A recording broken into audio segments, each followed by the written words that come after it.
Hey, everybody. Thank you for tuning into the Stuff I Heard podcast. I'm your host, Josh Peak, and I happen to have Jeff and Justine here today. Hi, guys. Hi, Josh. Hey, Josh.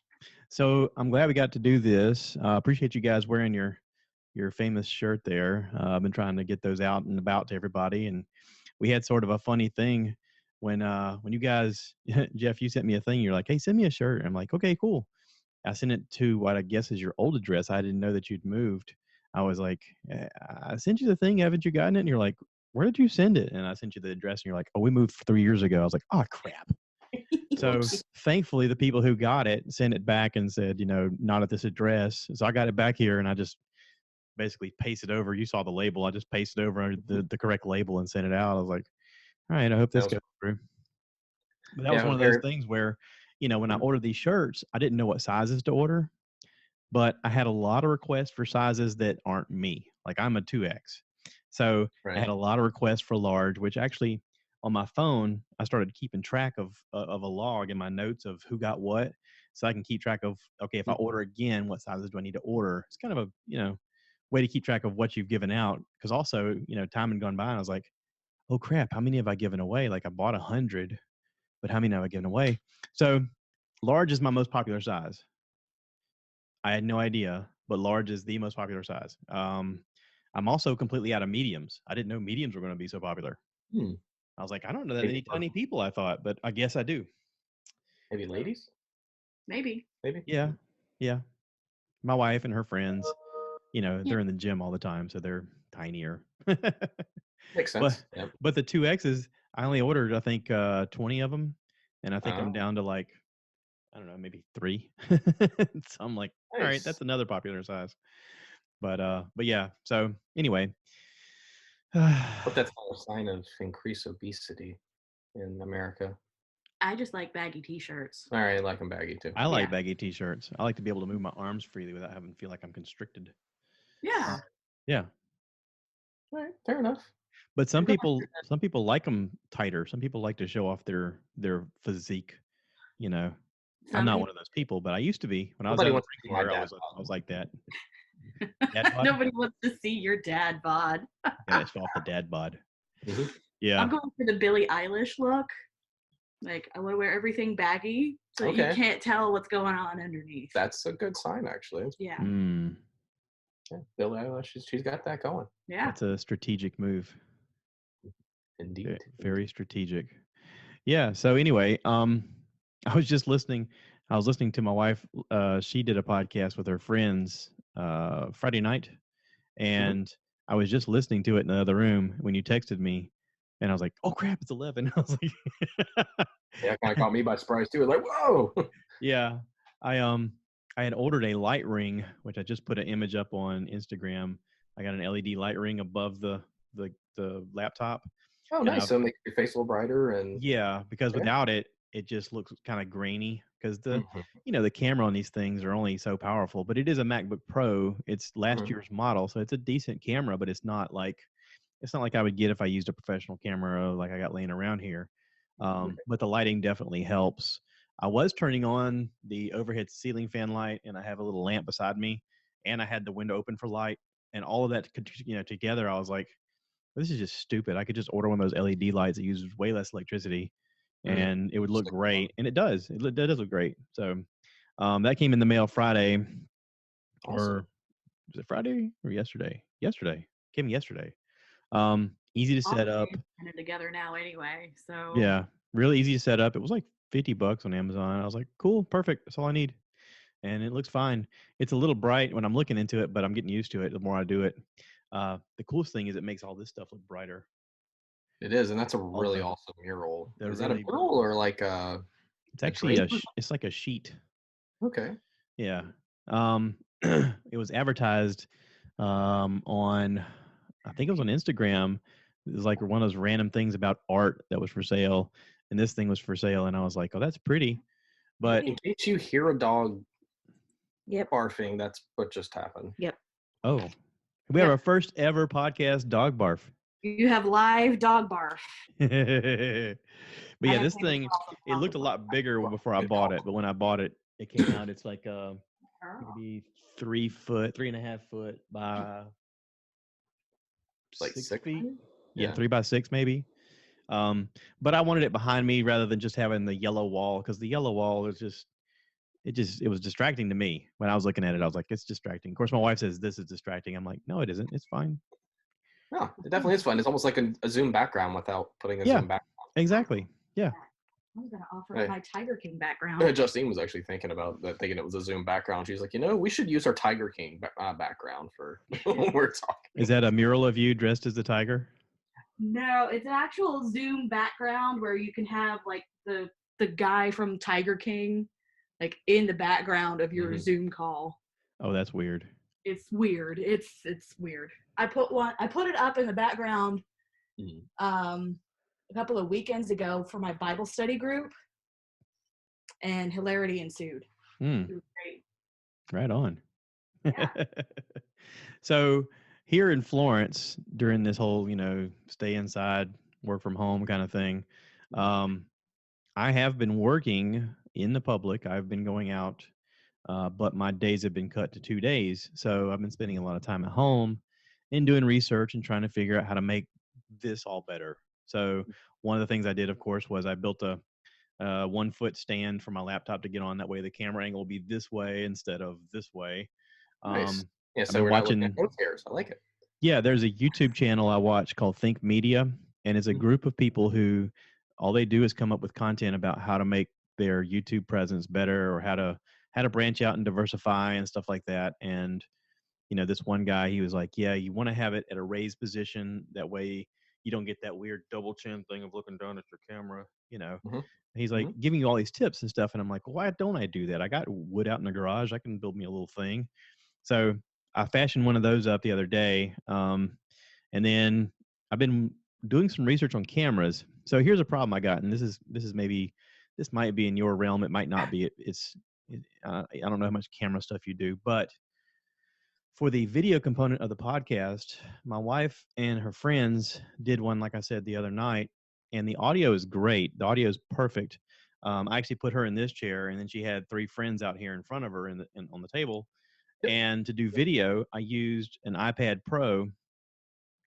It takes great video, but the sound quality sounds like it's from an iPad across the room.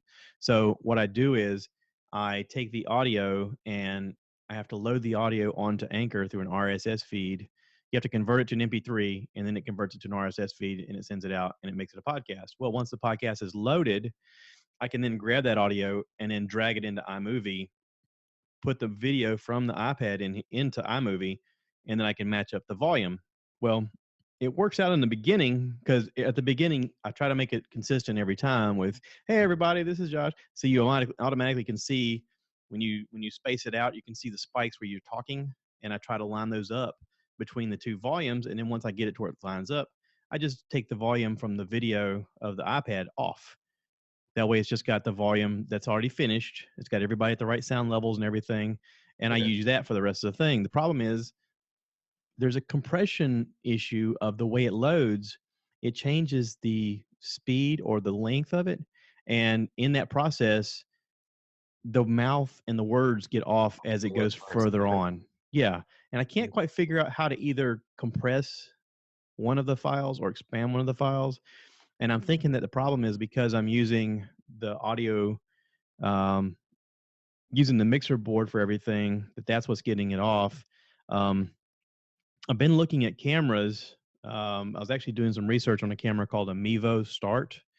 Mevo is this interesting little, they have different varieties, but their initial one sort of just looks like a little tiny spool almost. I mean, it's a little tiny thing. It's cylindrical. It's about this tall, and it has a camera that faces front, and it has a microphone on it. But the thing is, like, if you were to do say you're doing a panel discussion, you could sit in front of people, and it will focus on not only the group as an image, but then it'll focus on people as they talk. So that when you go to load your video into your computer, you have a choice of what image you can use, or you can have it switch automatically, or you can have it just as a flat panel, or you can have it so it automatically zooms to everybody who talks, which is neat. The problem with it is the battery life is only like an hour. You have to buy like a battery accessory because it's so tiny. And the sound is okay. Like, I've watched some videos on it, and they say the sound I've heard some sound quality things, and it's okay. But they have one called the Start that is more of a, it's more of a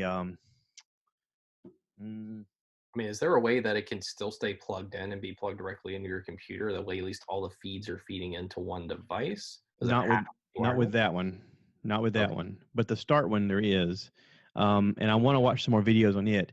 It looks more like just a almost like a hand like this. I mean, it's just I don't know. It's flat. Hmm. There's no other way to put it. It's flat. It's got like a 6 hour battery life. You can plug it into the wall to have unlimited energy or whatever. And you can also, it looks like it has a plug in the back that you can connect it Ethernet wise. But there's also a 3.5 jack in the back for audio. And I thought, what if I take the audio from my mixer board?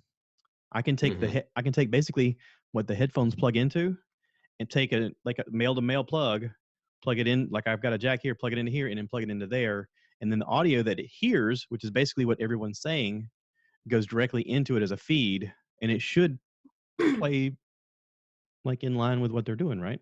I So mean, you're in thinking theory, of using like a 3.5 millimeter jack splitter that goes off of your laptop that can feed off of two feeds, more or less? maybe, I'm not the maybe. only thing I think the challenge though, if that is your input, I'm not sure if your computer will be able to detect that it's two inputs coming into that one feed. It may. It's Well, worth trying. no, I don't. I don't need the input to go to the computer because all of the sound, like when you're doing, if I'm doing it like I've got it set up, all of the sound would be coming from the mixer board through the Oh, it's USB from the cable that's in the microphone. back. Okay.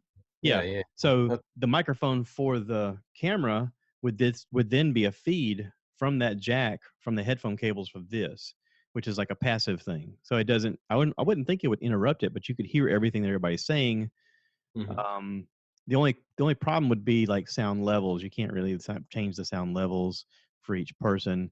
The Zoom stuff has actually worked out great. I'm really happy with the ability that once you record, it gives you a choice of saving individuals' audio files, or you can save the video, like it has a separate thing for video, or it has the option of you can take audio from the whole thing and just drag the whole thing over. But that way, if you've got somebody, let's say, that has a bad connection, or maybe they're just way away from the microphone like this, you can take the audio levels and adjust it in GarageBand. Okay. It's just a simple click and drag from your Finder. You just click it and drag it over. You can adjust it how you want it. You can move it. You can cut it off if they said something really awful in the middle and you want to like mute that part out, you can then grab it and then take the volume down and then just skip past the joke or whatever it is. Or that, or you can insert a bleep here just to make it, Yeah, yeah, yeah. Just to whatever. make it funny or, whatever, or just to kind of glaze over the inappropriateness of whatever. So, which I mean can happen. Um, Especially if you're, having a few drinks and you're getting loose and that kind of stuff. Yeah, But it never. also like it allows everybody to be comfortable in their own home.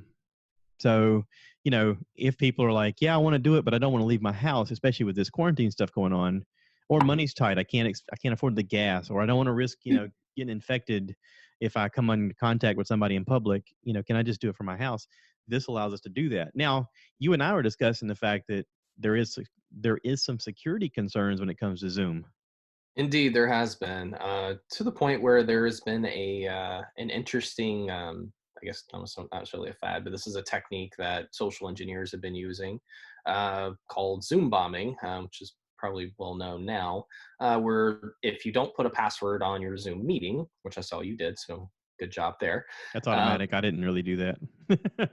so Zoom magically did it for you. That works. I'm cool with Yeah, that too. But the whole idea is here. I believe Zoom actually they're starting to mandate that every single Zoom meeting that's public, going through their public website. They're like, I see you went through USO4, which is probably one of their mini servers that they're feeding all of their video feeds into, and hmm kind of doing the feeds there. Pretty much having a password on it is a bare minimum security measure.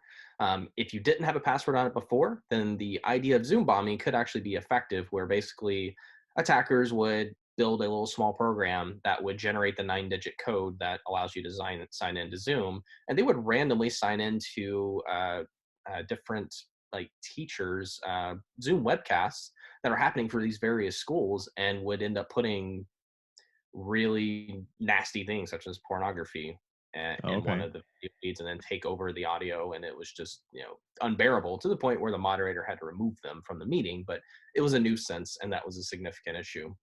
I Do think you think that also. was done more because of the school type setting where it was like, okay, everybody log into this at this time and we'll interact together, but maybe they weren't putting a password because people were getting it wrong and they were just like, it's fine, just put in, we'll have it off.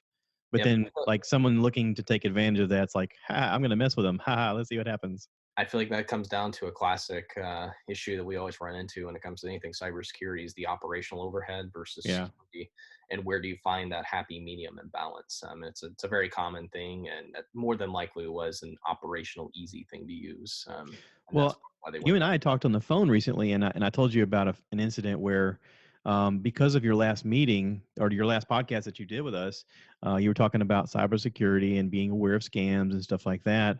Hmm. A couple of my friends have been really diligent now upon if they see something, they're reporting it on social media so that other people are aware of it. Awesome. Um, with this whole stimulus check thing that came out, a buddy of mine got a thing in the mail right away. Is like, oh, we got your stimulus check, but you got to log in here and put in your blah blah blah. He's like, whoa, this doesn't look right. He's like, this is fishy, and he put it on Facebook, and immediately people that were in that in that division of cybersecurity were like, yeah, this is totally fraud. Please send us this so we can go after these people. Um, but my wife, has pointed out that she's gotten stuff from like Apple saying, oh, well, you need to log in because your password's been, taken over. Click here. They Yeah. always have the click here thing. And then Hmm. I keep telling everybody, anytime it says click here, do not click here. Hmm. If you think something's happened, go on their website through your pathways that has security and measures and all that stuff, and then research if it's real or not. I said, plus, the weird thing is they keep sending you the email, but our Apple ID is through mine. It's not through yours. So anytime you get anything from Apple saying you didn't do this, you need to do that, it's all fake. Yeah, so I mean, it sounds like a situational awareness thing where you should know where your accounts are linked and Yeah. that idea, and following honestly typical cybersecurity hygiene of just not clicking on links in Hmm. general, because ultimately what could happen is that an attacker, if they have a link, a lot of times it's embedded with malicious code that could become what's called a reverse shell. That reverse shell basically means I may have administrative access to your computer and I can essentially take over it if Hmm. it comes down to it. And that's it's a common attack vector, and it's very easily exploited, especially to folks that are not necessarily paying attention to what emails they get, Yeah. looking at email headers and that type of thing. If Netflix sends you an email, for example, that says, hey, you need to reset your password, update your billing information, but you notice all sorts of weird grammatical errors throughout the email, and you happen to highlight over one of the links, this is kind of a neat trick, where you can see the entire link of where it's actually going. And if it does not say anywhere with netflix.com, then you pretty much can safely bet that this is phishing in some way, shape, or form. Yeah. Well, and also on the other side of that, I've noticed that right now with everybody quarantined at home and doing more conference call type stuff, there's been a big boost in sales for webcams because some computers may be older, they don't have a decent camera or they don't have a decent microphone, and these little clip-on webcams are pretty good, Hmm. but like there's an issue of availability. So I noticed a lot of people had bought a bunch of them and now they're reselling them, and they're using different websites that may not be just for purchasing the camera. Like if you notice the ones that are at the top, sometimes they're just someone's attempt at making a website, and they're like, click here to purchase this, and they'll offer you a good deal. But meanwhile, you're putting in all of your financial stuff to a company that may not be a real company Right. to Yeah. purchase this thing, and then oh well, now we've got everything, including your security code at the back, and we can just do whatever we want with your credit card now. Ha ha ha ha. You thought Yep. you got a good deal on a decent camera. I try to tell people, I was like, if you're going to buy that, like buy it from a reliable source. Go to these companies that if you're going to buy a Logitech, go to Logitech, or go to Newegg, or you know Amazon or whatever. I said, but go to a site and buy it. Don't just buy it from random dot dot dot. Like you said, click the whole address line and see, is this a legit company? What who am I buying this from? Right, exactly. And it's interesting how over the history of tech, in a sense, when it comes to a lot of these websites, is that how everything was so decentralized when it comes to buying online, where if you just go to a website, that was a novel thing Yeah. to be puntastic there. But it was a novel thing where you can actually, go to the website and that type of thing. But now it's to the point where a lot of these smaller based websites, could be not legit or not. Therefore, they could be suffering. So it's going back to now to a centralized model now, where you want to go to your trusted verified sites like Amazon, who then will work with these individual resellers so they get the idea of, hey, I'm going through Amazon, even though I'm buying from a reseller. Newegg's Yeah. doing the same thing. I see Target doing the similar things as Plus, well as I Walmart. try to, I've heard this said before, and I try to tell other people this: if you're going to buy something online, try to buy it through a credit card company who has security measures in place, rather than just your debit card. That way, you're not out your money immediately. Yes, If always it's through a credit card company, they can refute the charge. They can fight it. If it's your debit card company, then you're losing money out of your account. Then you don't have any money in your hands while they're trying to figure it out, and it may take a while. Yep. It's a little different when it's a credit situation. Exactly. Yeah, it's a big difference between liquid, measurable, cash flow that you have is sitting in a debit account versus a credit by a long shot. So Yeah. that's something that Justine and I practice pretty heavily too. Is if anything we buy online is through a credit card, and if we notice there's anything weird going on, we immediately cancel it, work it out with the credit card company, and move forward. And there's no damage to us. It's more or less on the credit card side. So, are you guys working from home now on a regular basis? Yep, it's funny you mentioned that as far as the whole quarantine is concerned, it's not much has really changed for us really. It helps that we're introverts by nature, which does help in that sense. But from working from home perspective, the key difference for me is that being on the cybersecurity side, working for CyberArk, is that I'm not able to get out and visit my customers face to face. Yeah. Be able to give advice and troubleshoot situations, that type of thing. So everything's now being done remotely as much as possible. Some of the federal government still has their mandates where you can't even be on site at all, or we can't remote into certain networks because you have to be there in person. They're still adhering to those rules. So some of those networks are sitting stagnant. So that's a little bit of the difference on my side there. From Justine's perspective, I'll let her speak to that. I mean, I find myself to be very fortunate that I've been able to work from home. I know that there are a lot of people out there who are not able to. Very much so. Yep. You know. Yep. So I mean, it's just a matter of doing Zoom meetings and as well as doing at least for CyberArk, we internally use WebEx and have passwords and all that. Yeah. So, let me ask you this: if you need supplies, are you one of you going into town, or both of you going into town, or are you having things delivered? Yeah, so we typically go. We usually spend one day during the weekend, usually to go to a grocery run and kind of plan our grocery bill for the week. We'll end up going to the grocery store and trying to get whatever goods are needed there for the week. And a lot of times, if we do get takeout, we try to support local businesses. And we typically don't like doing delivery. That's just that's just a me preference type thing. I like to be able to get out, and we do go out once a day to walk. He doesn't want anybody to know where he lives. That's part of it. That's part of it. That's fair. But as far as going out, we do go out once a day to a greenway to take Miss Luna for a nice long walk. Usually we try to get 3 to 4 miles in about an hour time frame, and try to keep the body moving and also keeping us a little bit on the sane side with some fresh air. Yeah, I've been asking everybody that's been on lately, what are you doing to kind of stay sane? Are you getting outside, that kind of stuff? And I've heard a lot of reports saying that, getting outside is important to get some sunlight on your skin. I guess the vitamin D helps you fight infection. And if you're not outside, if you're just inside as an indoor cat, you're going to get sicker, or you're more susceptible to get sick. So you need that exposure to the sun. Very much so. Well, and I mean, lack of vitamin D can become a health risk. You've got rickets, you've got a seasonal affective disorder that happens to folks during the winter months. Seasonal depression because of what it does because psychologically to you. Yeah. Yeah, anytime we get in a funk here, my wife and I are like, hey, let's go for a walk.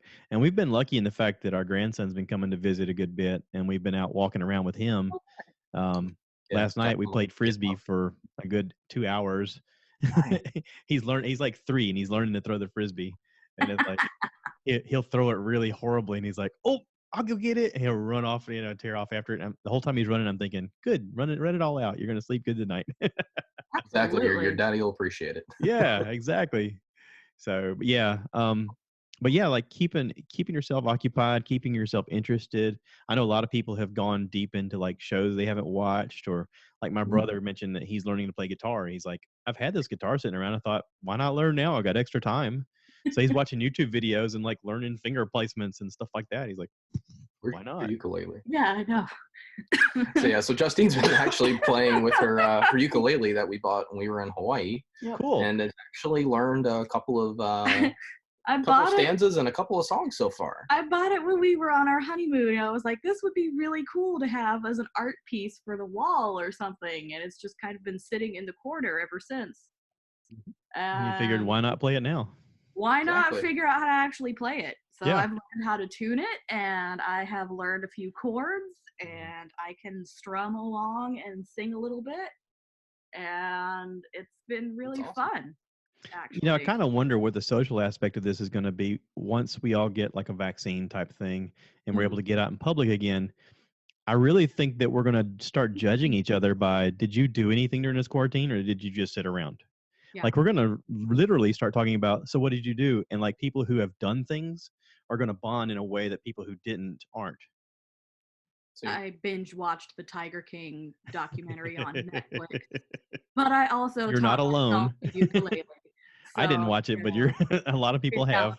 Don't do it. Does this sound a little piano-esque a little bit, where we're going to socially kind of segregate ourselves? Yes, I think so. People who were productive and the people who binge. Yes. Well, I mean, there's something to be said for Netflix, you know. I'm saying binge watch Netflix. I mean, you can be perfectly contributing to, working and such, and still watch that at the same time. That's what I'm just referring to folks who, literally didn't do anything. Themselves. Well, there's a lot of those people out there that are doing nothing during this quarantine. Nothing. Okay, don't do nothing. I'm telling you, I'll judge those people. Yep. You gotta find something, because otherwise you will lose your mind. And right. It's something of encouragement as well, is that there are a lot of companies that you can take advantage of now that are offering free training, especially if you're on the IT side of the house. Like something I'm taking advantage of, my company has offered down, where I can take some AWS cloud security architect training. Actually, I think it's just cloud architect, but anyway, it's a specific training that is free that my company essentially is paying for, and is allowing me to go through the video training and take the test and get certified, because it does have a long-term benefit, but it's also, hey, we know you're at home, we know you're not quite as busy as you would be on the road, therefore you can be doing this training in the meantime and really help yourself, from a resume boosting perspective, and the company in the long term of having that cloud knowledge with AWS. Cool. That's really cool. People who aren't necessarily as specialized, like everybody has that thing where they always say like, oh, if only I had the time, I would learn how to do this. I would learn how to play guitar, or I would write a book, or I would do, whatever. Yep. Now is the time. Yep. You have no excuses. You are at home. You have nothing else to do. Now is the time to do that thing that you have always told yourself, if only I had time, I would do this thing. But also when you do that, please be careful to not annoy the writer, or else they might kill you in the book.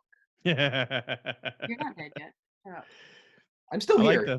I like the fact that, what was it? I've read about many different writers who they'll put like a bully from their childhood in the story and have them be the butt of the joke in the stories. Like, yeah, this guy was a real jerk to me when I was younger. I tell you what, I'm going to have him die horribly in this story.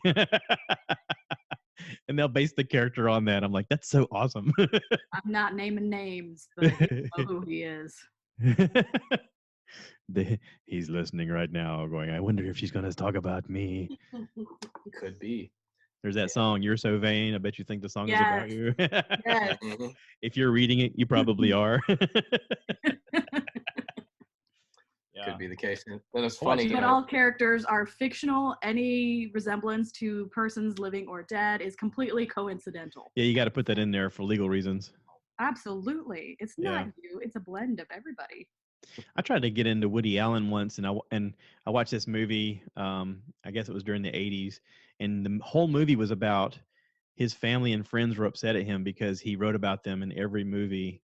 And they're like, I can't believe you wrote about this. I can't believe you even used my name. And he was like, it's for art. And I was like, it's not art, it's me. And they're all pissed off. And And I watched it and I was thinking, okay, this one I like. I don't understand the other ones, but this one I like. I like this one. This one's The funny. work of a not so great writer that didn't put their subtlety in there very good. Yeah. Or Okay, it well. sounds kind of like what they did on The Office, because we've been listening to the Office Ladies podcast because we really enjoy the show The Office. Mm-hmm. And one of the things that they mentioned when they thought the show wasn't really going to go very far, one of the writers basically asked one of his friends, "Hey, do you mind if I use your name for a character?" And his friend's name was Jim Halpert, who turns out to be one of the main characters of the show. And so now the real Jim Halpert, when he goes to like make reservations at the hotel or whatever, and he gives them his name, the people on the other end of the phone are like, "Yeah, right, sure, okay, whatever." So how far do I need? Because I haven't watched it, and I tried to watch it. My brother's been on me about you need to watch The Office. I've tried to watch it. The beginning of the first season is awful. It's just almost unwatchable. And he goes, "You just got to keep pushing through." And I'm like, okay, how far? How far do I need to go? Well, I guess they could have the similar concept of Game of Thrones and how slow it got started. And I will admit, No, are you kidding me? Game of Thrones within the first 5 minutes, they chop a dude's head off. I'm like, I watched the first Depends on season what of you're Game looking of for. Thrones, and I had trouble getting into it. And usually I'm into that kind of genre. oh man, I was in it right away. But like, I got attached. So here's my I problem. was too, but Here- it depends on your personality. Well, type here's of my thing. problem. I got attached to Ned Stark. Well, yeah, everybody did. We all Yeah. did. And then when they did what they did to Ned Stark, I was like, okay, well then this is going nowhere because they have killed off the main. I was viewing him as the main character. Well, and here's the thing, And I like turned out to be wrong. after watching it all, I keep telling my wife, I said, so like everybody, no matter what land they were in, when you mentioned Ned Stark's name, everybody had reverence for him. And it's like, what did he do that everybody's like so enamored by him? And I'm thinking this is going to be a great backstory if they ever have like a prequel type show. Mm-hmm. Well, he was the The only Ned Stark one story is going to be awesome. He was the only one in the whole thing who had any kind of standards of. Yeah. Everybody and else. then when you figure out too. what he did, it's like, holy cow! I can't believe that he took care of this kid that wasn't his and made his wife think that he was a bastard the whole time. And it's like, wow. I mean, he was the only genuinely honorable person in the whole thing. yeah. Well, it was his honor that killed him in the end. I mean, because he was honorable. Yeah. What kind of message are we sending people with that? Like, don't be a good person. If there's dragons and swords, be as conniving as possible. Is that the? if you're a good person, you're going to end up with your head chopped off. or maybe the wildlings are the way to go. Be the wildlings, yeah. Just go off into the woods. Yeah. Live off the grid. Why not? It wasn't so bad for them. Yeah. I mean, until the White Walkers came, but whatever. So you've got a choice. You can either, be killed for your nobility, or you can end up eaten by ice zombies. You didn't want reading too much about the French Revolution? Probably. Yeah. It could have something to do with it there. Death by the guillotine. I just got into an interesting podcast. Dan Cummins is a comedian. He does a podcast called Time Suck. And he did one, I just listened to it this morning on Ruby Ridge. And I'd heard about Ruby Ridge when I was younger, but I didn't know the story. And I started hearing this story about these guys. And he has a very interesting way of taking a topic. And he has a team of researchers that help him do all the background information. But then he spits out all this information back. And as a comedian, he makes jokes along the way. And he keeps calling this guy's name. The main character of this guy is Randy Weaver, is the main culprit, and his wife Vicky. And he keeps changing. He keeps calling him Handy Randy and Sticky Vicky. And he goes, I'm sorry, I'm sorry, I just can't get away from it. I can't. Handy Randy's at it again, And he just, but he makes jokes along the way. It makes it so much easier to digest the awfulness of the situation. But he's very open to just finding out the facts, and all along the way he's like, listen, he goes, this is a terrible story about things that went wrong by the government and by Randy. And he goes, all this could have been avoided if Randy had just turned himself in for doing something that he'd done illegal. He goes, but in a weird way, he self-prophesized what was going to happen. And so he goes into depth and talks about the steps and what happened every step of the way. And it was like, holy crap, I can't believe this. But like, I've gotten into a lot of Dan Cummings, and this is one of those podcasts that people are like, oh, you need to check it out. It's called Time Suck. You're going to really enjoy it. And immediately when I saw the timeline of events, like I don't know how often he does them, maybe once a week, but it's always a topic that's like really odd or something that you haven't thought of or something you may be interested in. And I was like, well, I'll just, cherry pick what I want to hear about and just see what he does. And immediately I was hooked. And they're like, I want to say his first ones are like 30 minutes. And I didn't listen to the first ones because everybody's first of everything is awful. So you just go towards when they hit their groove. And I think I picked out a topic like Area 51 or something like that and aliens. And I thought, oh, let's see what he talks about with this. Very interesting stuff. And then I listened to something about the Nazis' search for the Holy Grail. And I was like, wait, what? I'd heard a little bit about that. When you're watching Indiana Jones, stuff like that comes out on like those History Channel type stuff, like events. They're like, oh yeah, they really did search for the Holy Grail, and I was like, what? So then I listened to that time suck, and it was crazy. It was really crazy. Holy cow!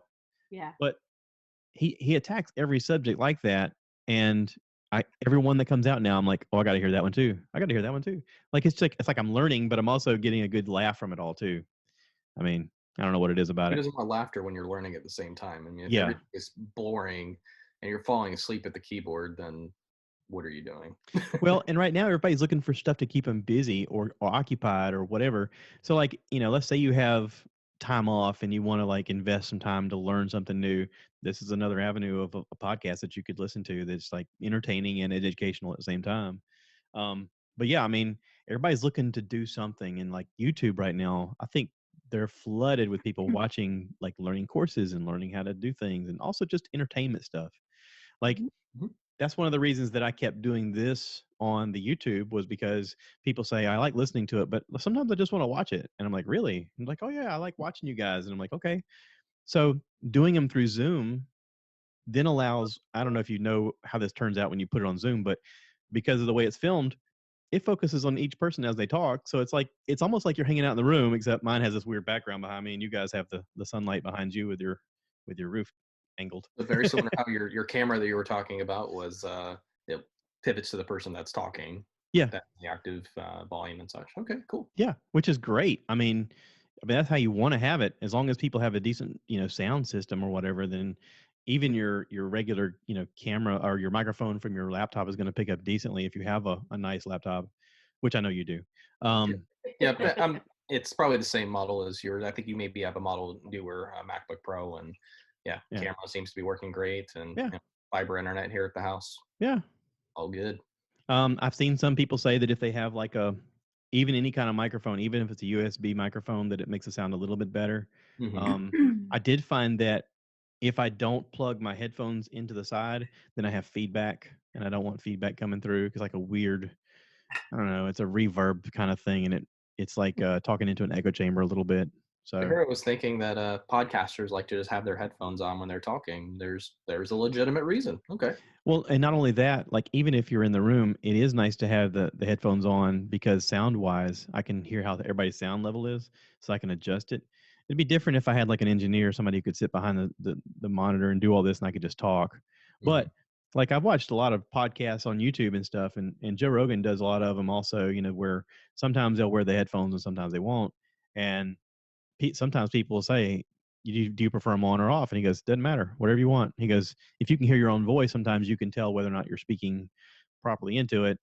And like, I've noticed that if it's like his friends that have been on before, they don't wear them. But if it's like a scientist or somebody who's never been on and he's just there interviewing them about some book or some new finding, he's like, yeah, you might want to put these on so you can hear yourself. Because otherwise they have a tendency to lean back away from the thing like this and they're talking. And he goes, hey, how about move it towards your face?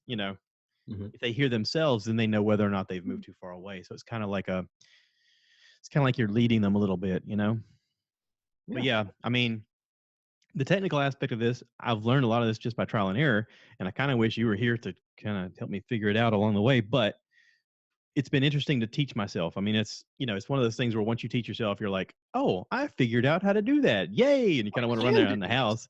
Yeah. I keep telling my wife, I'm like, I figured this out. And she's just not entertained at all. She's just like, yeah, I knew you would. And I'm like, but high five me. It sounds like the same thing whenever I tell her about, figuring out our software testing, and we have a new version coming out and R&D asked me to test something before we release it. Oh, hey, I got it working, guys. Excited. That's great. Yay. Yeah, exactly. I'm like, I'm start explaining something through my hair as you're explaining this to me as it's over my head. But It's literally the equivalent of one of those action movies where you walk away from a scene and it explodes as he walks away slowly. That's what it is. And you're like, okay. I'm not sure if I'm supposed to be like excited that this is a thing, or if I should say, "Oh, that's too bad." Yeah. Or you can be like, I'm voting excited. The problem that I've been working on for the last week has been due to a bug, and then that's great. That's going to be a much longer train. That's great. Oh wait. Now, let me ask you this, Justine. So, like, when I'm explaining stuff to Dolores that I figure out, I go, "So I did this and I did this and did this," and then as I'm saying, I go, "And blah blah blah technical stuff," and she goes, "Oh, good." Is that kind of the same deal? So it sounds like static on the TV whenever we're talking for a little bit. But I have to be cognizant enough to, as I'm explaining it, I go, "Oh, I'm just deer talking." headlights. Okay, let's. Yeah, she has that glazed over look, like I've started talking another language, and I go, "It doesn't matter." Yeah. Just, well, okay. I did something cool. I understand more than I did a year ago. I understand more today than I did a year ago. I understand more today than I did 5 years ago. But a lot of the stuff that you're talking about still sounds like gobbledygook to me. Yeah. So I'm not sure what the appropriate response is sometimes. We're like, should I, what question should I ask? Or should I ask a question? Or should I just say, oh, that's great? But it's also on a social cue on my side to be able to tell when it's not making a whole lot of sense. I'm like, okay, does this make sense, or should I rephrase this? Can you explain it to me in terms of food? Can you make a comparison to like a layer cake? Because I understand cake. You have to figure out the relative terms. And you're like, okay, how can I explain this? Like I was and that's one of the things that I think we've been able to work well together on, is because he is very hyper technical. Mm-hmm. And when he goes out and talks to the people for work, a lot of times the people who are the decision makers on on whether to buy the product or not, because it's a great product, but the people who are making the decision on whether to purchase or not are not very hyper technical. Mm-hmm. Yep. So it gives me a sounding board audience, more or less, and saying, hey, why don't you try rephrasing or reapproaching how you're going to describe this problem that you're helping this government agency solve. Yeah. If you can't translate it, if you can't translate it into a way that these people understand, you're not going to be able to help them very much. Yeah. Yeah. So there's that. Yeah. So can you explain it in terms of food? What kind of analogy can we make that will translate? Then I would try to tell them, okay, well, have you tried turning it off and turning it on again? That's normally a good start. Yeah. So in that sense, I mean, I think I've been able to help you translate the tech speak. Yes, you have helped tremendously over the last 5 years. I mean, when you're in consulting, you have to be able to relate to your audience and who you're talking to. And if you're, talking above them and, depending on your verbiage, even if it's just, explaining common concepts or common courtesy, if you're not able to reach them, then why are you talking? Listen to you using the word verbiage. Nice. He's listening. It's the magic in the tea. Yeah, sure. I'll put pixie dust in that stuff. So listen, where we're at, we haven't yet had the mandatory you have to wear a mask everywhere you go thing. One of Dolores's friends lives in Miami. She came to visit, and she says down there they do. Anywhere they go in public, they have to wear a mask. Are you guys having that in your area? Yeah, in Raleigh, hasn't quite hit that. From what I understand, I believe it's recommended, highly recommended. But I see when we're out walking a mix of people, especially in open air, going to the grocery store, probably see a little bit more people with masks. But it's not mandatory; it's voluntary. But I mean, we haven't been able to get our hands on any, so we don't really have much of a choice. Yeah, ourselves. And we're lacking the skill set to make them ourselves. Yeah, I can't effectively. I am not a sewer. I can't sew. We don't own any bandanas. Like, yeah. So that's where we are. Yeah, I've sort of taken the approach of I'm healthy. I feel great. Yeah. I think I may have already had this because I had a dry hacky cough November and December, and my wife kept asking me, she's like, "You're not running a fever?" And I was like, "No." And I had this dry, hacky cough all that time. And they keep explaining this is the symptom. And I'm going, okay. And a lot of people think that it was here in the United States before anybody knew it was here. And I'm thinking, I could have had it. I could have been the person that, ran through it, because I go into public all the time. I'm touching door handles all the time. I'm, all these restaurants and stuff that we deliver to, and these different trucks that we come into contact to, everything's metal. And they say that if it's on metal, it can live for like 2 weeks before it transfers to somebody else. You could be asymptomatic and you could transfer it and not know. And I was like, now I'm at the point where I'm like, I think I'm okay as long as I just stop touching my damn face. If you think wash your hands often, of course, but stop touching your face. And when everybody started coming out with this, and suddenly we're on lockdown, is when the allergies started getting so bad I couldn't stop touching my eyes. And every time I touched my face, I was like, oh, this has to set a new record for times I've touched my face since they said stop touching your face. Yeah. So. I think when that came out, I think everybody realized my top hobbies apparently include going out in public places and touching my face. Yeah. Yeah, that works. I'm like, how many times can I touch my face today? Oh, I just counted 20 times within 5 minutes. It's like why? Oh, I have an itchy spot above my eyebrow. Yeah. Yeah. Did you just touch your face? Maybe. Do you need to go wash your hands? Does that count as... What if I'm stroking my beard? You don't have a beard. Yes. You have 1 day's worth of scruff. I have some scruff. I need to shave. You're a scruffy looking nerf herder. That's again another reason. I think that counts as touching your face. Okay, that does count. All right. Yeah. You don't have enough beard to not have contact with your actual face there. Yeah. Leave it to... And actually, they've said that beards are people with beards are more susceptible to holding the virus in their beard longer than people who are clean shaven. That's true. That's not anything to do with why I don't have a beard right now. Reason number 867 to shave your beard off. Just because you said that, now I want to grow a beard out. I'm not kissing you. Go ahead. How would Dolores like this? She doesn't have a choice. Whatever. No, we're very good. We've stayed inside a lot. I'm the main one going out and getting things.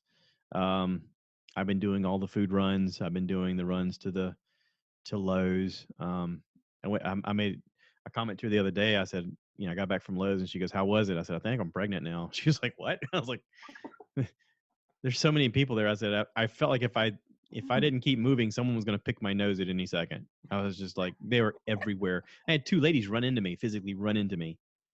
Wow. And I was like, excuse you. How much for social distancing? Yeah. And then I went to the farmer's market. I found a few plants at the farmer's market, and everybody was doing a good job there until I got in line to pay. And I had this elderly couple come up and like get so close that their shoes were on my shoes behind me. And I'm like, what? Where's the social distancing? You guys are in your 70s. Back up, Maybe you need to put like a belt on that has like a 6 feet extension thing going out. That way you have like a circumference around you where people know not to get into that. I saw a thing on the internet. Yeah. Yeah, with the guy with the pool noodles on his hat that like stuck out in different directions. That guy. That guy's a hero. Or like they like rigged up something for a hula hoop to go around. Yeah. Like, so you must stay this far apart. Yeah. But you'd need 6 feet of hula hoop around you, so it'd have to be a tremendous hula hoop. So, I mean, you're going to have to splice many hula hoops together in order to get the 6 feet. Yeah. Go ahead. Where are you going to get a hula hoop right now? That's a really good question. That's not essential. Hey, they deliver hula hoops. That's true. Don't let the internet challenge you. It will defeat you. You can get anything on the internet right now. I'm always kind of been the type that operates under the always ask for forgiveness rather than permission. What did you do? There's some truth to that. Nothing. What did you do now? It's just how I operate. We'll leave it at that. Sometimes it's a blessing. Sometimes it's like, oh, thank God you went out and got this extra food before the pandemic happened. Sometimes it's like, you bought a tiger. Why did you buy a tiger? So because he's cute and cuddly. And then he gets bigger. And you told me I couldn't keep the sea turtle in the bathtub. There's a friend of mine who's enamored with people who get the little monkeys as pets. And he's like, I want a monkey so bad. And I was like, that's a terrible idea. And I went, wait, you should totally do that and film every minute of it because that's going to be incredible to watch later. I draw the line. I can't do monkeys. I call him on the phone and I go, seriously, don't buy a monkey. He goes, but they're so cute. I said, you know what happens when they turn, right? They all get to adolescence and they turn at a certain point. There's movies made about this. You can watch anything on YouTube or there's documentaries. That's pretty close to a monkey for us right now. Oh, he's sleeping. Yeah, she's sleeping. She's dreaming. She's twitching. She's having a good life. Yep, she had her puke and now she's good. Oh, you got to factor that into your day. Well, I mean, priorities, man. Yeah. Yeah. You know, puke, nap, food, walk. Mm-hmm. I'm kind of wondering what public's going to be like once this is over. Like, you know, especially like large event type things. Like, I don't know, Disney, for example. What is Disney going to do? Are they going to mandatory that you have a vaccine before you're allowed in the park? Is there going to be like a time thing that you go, yeah, I had it 2 weeks ago, so now I'm allowed in? Is it going to be a thing where they go, sorry, we just can't allow more than this many people in at a time? You know, every surface they touch. You think about if you have symptoms and you go in there and you touch things, does it matter that you've had the vaccine? Like say if I've had the vaccine but you haven't, but you went in the park and maybe you're asymptomatic and you've touched door handles and stuff, and I go in and I touch door handles, may not bother me, right? Because I've had the vaccine, but maybe it lives on me for a while and I come into contact with somebody else later that doesn't have the vaccine, and then they end up getting it that way through contact. Or is this something, because I listened to this, okay, so here's an example. Dan Cummings did this time suck on the COVID-19 and the Spanish flu, and he talks about, you know, what happens once this all goes through, the history of viruses, what viruses really are. He has an expert come on and talk about it. And he goes, you know, they're not really alive or dead. They're really very odd in the way they behave. And he talks about all the technical aspects of it. And he goes, you know, something that we've learned along, you know, through history is that sometimes the virus just works itself out. Like genetically, it has a peak period of when it's most effective. And then the symptoms start lowering, and it, like nature fights it naturally because it's how the balance of things are supposed to work. He goes, you know, some things that used to be really awful for us are not as potent anymore just because the virus isn't as strong. So I kind of wonder what's going to happen to things like Disney, things like cruise ships, you know, planes for that matter. I mean, I wonder what's going to happen and, you know, what everybody's going to do to kind of safeguard themselves or their families. Nobody's going to have the middle seat for a long time. Ooh. At least in the foreseeable future, especially with Delta, since that's who I typically fly with, I've received emails from them saying that if they do fly, at least their flight attendants are required to wear face masks at a minimum precaution. It's probably a matter of time before they tell passengers to wear a mask at minimum, whether they comply or not. But if they don't have a mask on, they may not allow you to board. See, I'm okay with that, like on a plane. What I'm not okay with is like if you go to Disney or on a cruise ship and they say you got to wear a mask the whole time. No, I'm not doing that. I'm just not going. Yep. I mean, it really takes away from the experience, especially hot Florida. If you go in July and you have a mask on, that's more heat that's now trapped in your face. And then there's sweat and bacteria that gets trapped in there, and you got a whole different problem. Yeah. Plus, think about everybody's favorite pastime, taking pictures of themselves in front of the castle. Smile. I am smiling. As they touch their face. You got this face mask on. You're like, I am smiling. You're like, I can't see you. Oh, well, whatever. Click. Yeah. Family photos are going to be really interesting in that context. Think of how many people are going to commit crimes because everybody's got a face mask on. I'm sure it's already happening somewhere. You can't identify people. You're like, I see their eyes. Mm-hmm. They're 5'7", and that's all I got. You're describing my height. Oh, you gave me an extra. You are not 5. You are not 5'7". You're 5'4" on a good day. Don't even. It's been a long-standing argument for many years, even going into medical offices for me to be able to prove that I'm actually 5'6". She's 5'5". He insists that he's taller than me. I'm slouching, and you are wearing a hat, and we're also not standing up. We're sitting. Yes. I am an inch taller than he is. I And don't think it matters. And she even jokes about the first date where we met via eHarmony, and I had listed on my profile that I was 5'6". It is also on my license. I have also been measured numerous times by various medical offices to prove said fact. You know you do shrink, right? I'm sorry? You do shrink. As you age. As you age, you get shorter. Mm-hmm. Yes. I don't think that's happened yet. I was I think I was 5'10" when I went in the military. And I measured since then, like I guess in the last year, I'm 5'8". My first impression when we met on our first date was, oh, he's shorter than I thought he was. He better be really smart. I didn't say it out loud, but I walked into the restaurant and I turned and like, oh, is that hi. Shook hands, which apparently you're not allowed to do anymore. But yeah. Yeah. Oh, what's dating going to be like for people during this thing? Is dating's just going to stop? Social distance hugging. No. No, you're within 6 feet. Yeah. Yeah. We're terrible at social distancing.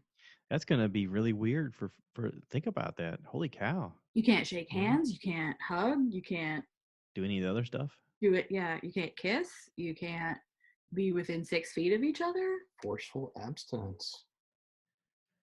I don't know. Well, people are going to do what they're going to do. So is the pickup line then going to be, baby, I give great cam?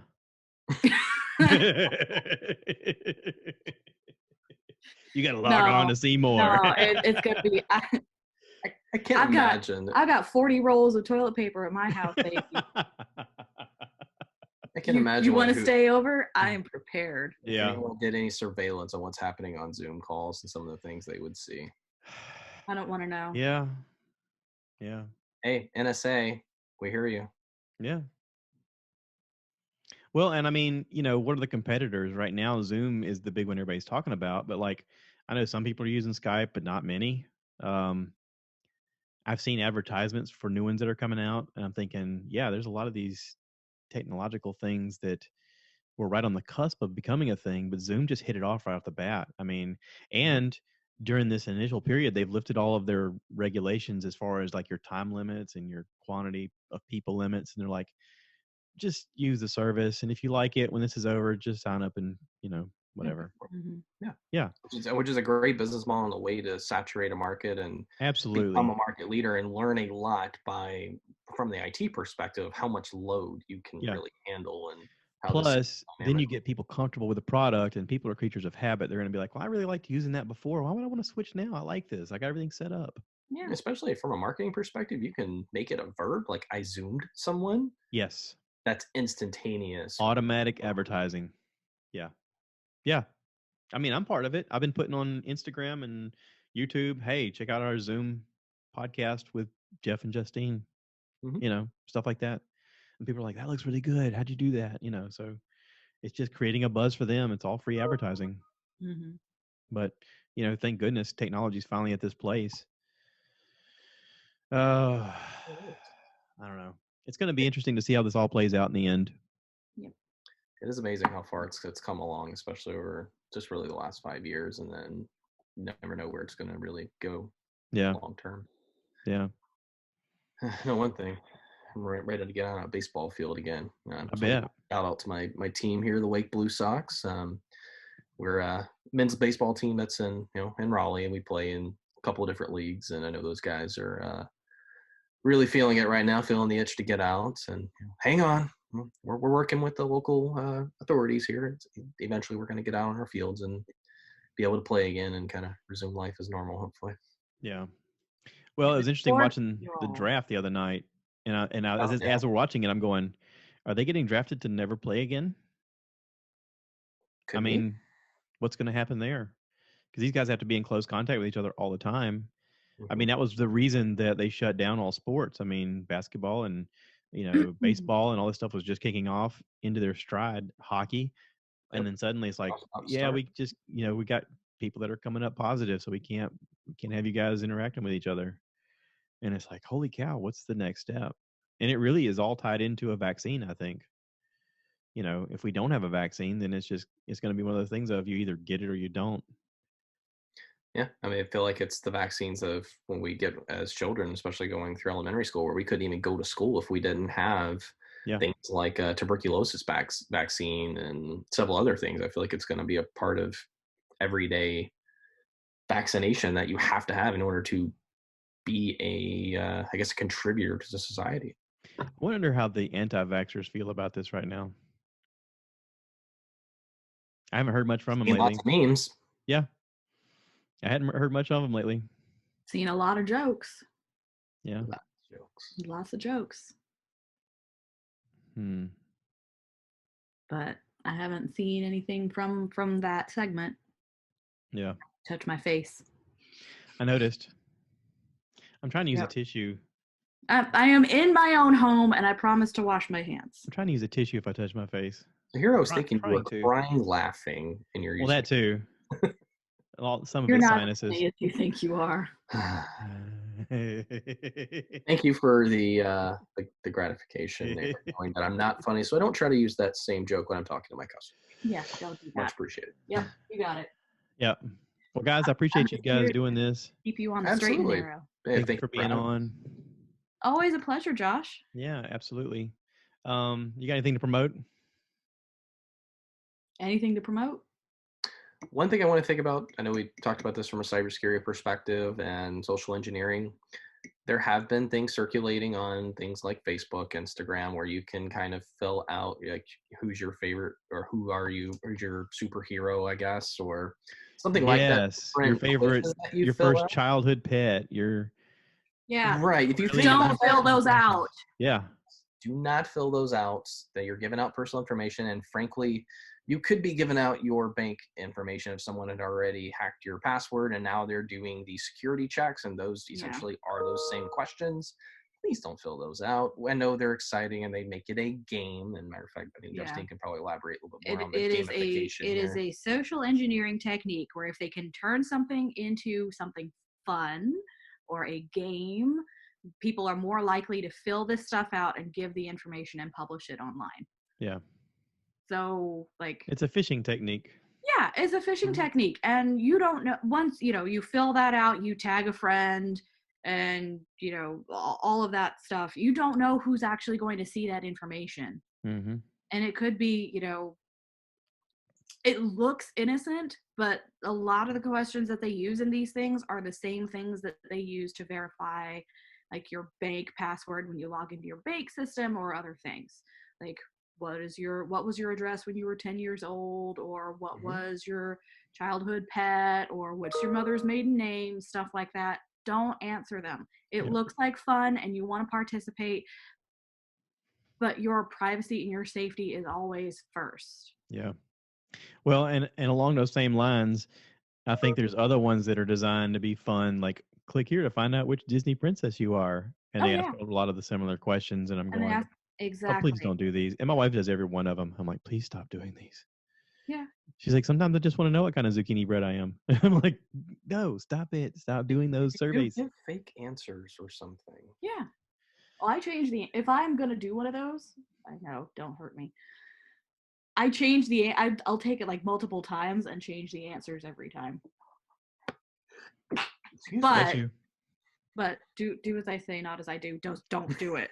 You need a tissue? Just don't do it. Yeah, I can use one. No, I'm good. Sneezing is not one of the symptoms so far. I was gonna say, at what point do you hear? Yeah. At what point do you hear the person in your own home sneeze or cough, and you go, "All right, any moment now, it's gonna be like The Walking Dead. I got to take them out." Die. I feel like the last month has been like that chapter of The Walking Dead that you don't see on TV. Like when Rick Grimes goes into his coma. Between the time he goes into the coma and the time he wakes up, like, this is the time. Yeah. I keep wanting them to have like a moment where they go, I really can't do this right now. I gotta pee. Like, I got no one ever mentions having like, hey, we haven't eaten in 3 days. Can we just stop and eat something real quick? Yeah. Yeah. No one has dysentery. They all seem to be fine. Yeah. They're always perfectly groomed. Somehow they manage to have clean water and medical supplies. Yep. There's no one labeled as the town barber, but they all have the same haircuts all the time. Yeah. You know. Speaking of haircuts, that's what we're doing today. Not once has anybody mentioned we're really short on TP. Let's go find some TP somewhere. Right?